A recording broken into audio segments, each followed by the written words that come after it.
बिस्मिल्लाहिर्रहमानिर्रहीम। अस्सलामुअलैकुम। सऊदी अरब की अब तक की आम खबरों के साथ मैं हूं आमिर शहजाद। अगर आप भी सऊदी अरब के हालात और वाक़यात से बाखबर रहना चाहते हैं तो वीडियो को पूरा देखिएगा। बढ़ते हैं खबरों की जानिब और शामिल करते हैं आज की पहली खबर।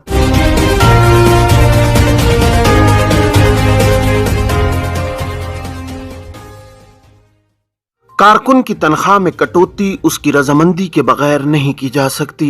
सऊदी वजारत इफरादी को तो समाजी बहबूद ने कहा है कि कारकुन की तनख्वाह में तब्दीली उसकी रजामंदी और तहरीरी मंजूरी के बगैर नहीं की जा सकती। वजारत ने यह वजाहत एक इदारे की जानिब से तनख्वाह कम करने पर एक मुलाजिम की शिकायत का जवाब देते हुए जारी की। वजारत इफरादी को के सरकारी अकाउंट पर एक मुलाजिम ने शिकायत दर्ज कराई कि उसकी तनख्वाह पूछे बगैर कम कर दी गई है। सऊदी कानून इस हवाले से क्या कहता है? वजारत इफरादी को ने उसका जवाब देते हुए कहा कि किसी भी कारकुन की तनख्वाह उसकी तहरीरी मंजूरी और रजामंदी के बगैर तब्दील नहीं की जा सकती। अगर नाजायज बुनियाद पर किसी की मुलाजमत का मुआहदा खत्म कर दिया जाए तो मुतासरा शख्स उसके खिलाफ दावा दायर कर सकता है। वजारत इफरादी कुव्वत ने कारकुनान के मेहनताने में कटौती से मुतालिक सवाल का जवाब देते हुए कहा कि गैर कानूनी बुनियाद पर किसी भी कारकुन के मेहनताने में कटौती खिलाफ कानून है। मालिल रसद ऐप के जरिए शिकायत दर्ज कराई जा सकती है। सऊदी अरब में इकामा कवानीन के तहत गैर मुल्की कारकुनों के लिए लाजमी है कि वो कवानीन की सख्ती से पाबंदी करें और किसी ऐसे फेल और अमल में खुद को मुलव्विस न करें जो उनके लिए परेशानी का बायस बन जाए। कानून पर अमल करना हर एक की जिम्मेदारी है। जिस तरह कारकुनों के हुकूक हैं इसी तरह आजिर के भी फराइज मुतय्यन हैं। आजिर और अजीर के माबैन अहम तरीन दस्तावेज मुलाजमत का मुआहदा होता है। बाज़ अफराद मुआहदे को अहमियत नहीं देते और जुबानी कही हुई बात के मुताबिक काम करते हैं जो उनके लिए बाद किसी भी तनाज़े की सूरत में मुश्किलात का बाइस बनता है।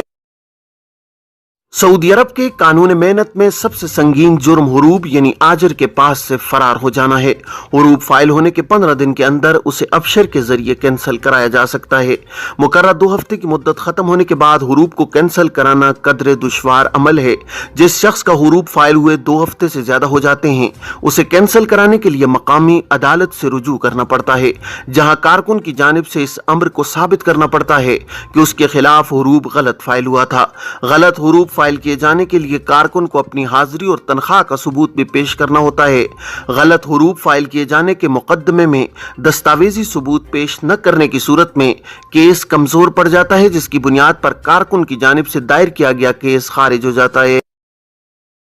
सऊदी महकमा जवाजात इमिग्रेशन एंड पासपोर्ट के कानून के मुताबिक ऐसे किसी भी गैर मुल्की कारकुन का हुरूब फाइल नहीं किया जा सकता जिसका इकामा एक्सपायर हो या वो खुरूज-ओ-ओहदा वीजे पर मुमलिकत से बाहर गया हुआ हो। हुरूब फाइल करने के लिए कानून के मुताबिक ये लाजमी है कि जिस वक्त हुरूब फाइल किया जा रहा हो कारकुन का इकामा कारामद हो और वो मुमलिकत में ही मौजूद हो। ऐसे कारकुन जो छुट्टी या खुरूज-ओ-ओहदा पर मुमलिकत से बाहर गए हुए हैं उनके हुरूब फाइल नहीं हो सकते। अलबत्ता ऐसे कारकुन जो खुरूज-ओ-ओहदा पर जाकर वापस नहीं आते उनके इकामे कैंसिल कराने की एक ही सूरत होती है, वो खिर्ज वल अमयात की कैटेगरी है जिसके जरिए कारकुनों के इकामों को कैंसिल कराया जा सकता है। खिर्ज वल अमयात की कैटेगरी में शामिल होने वाले कारकुन कानून के मुताबिक किसी दूसरे वर्क वीजे पर 3 बरस तक सऊदी अरब नहीं आ सकते। अलबत्ता अगर वो अपने साबिक स्पॉन्सर के दूसरे वीजे पर आना चाहें तो इन्हें इजाजत होती है कि वो पाबंदी की 3 बरस वाली मुद्दत के दौरान साबिक कफील के वीजे पर सऊदी अरब आ सकते हैं। ऐसे अफराद जिनके इकामे की मुद्दत बाकी होती है और उनके वाजबात भी कंपनी के जिम्मे होते हैं और उनके स्पॉन्सर इन्हें खिर्ज वल अमयात की कैटेगरी में शामिल कर देते हैं, इन्हें चाहिए कि वो अपने वाजिबात की वसूली के लिए अपने मुल्क के सिफारत खाने के तवस्सुत से सऊदी लेबर कोर्ट में केस दायर कराएं, जिसमें इस अम्र की वजाहत करें कि वो खुरूज-ओ-ओहदा के कानून की खिलाफ वर्जी के मुर्तकिब नहीं हुए और उनके खिलाफ ये खिलाफ वर्जी गलत लगाई गई है। ये थी अब तक की आम खबरें। अब तमाम अहबाब के कीमती वक्त का बहुत शुक्रिया। अपना अपने इर्द गिर्द के लोगों का बहुत सारा ख्याल रखिएगा। मुझे दीजिए इजाजत। अस्सलामु अलैकुम।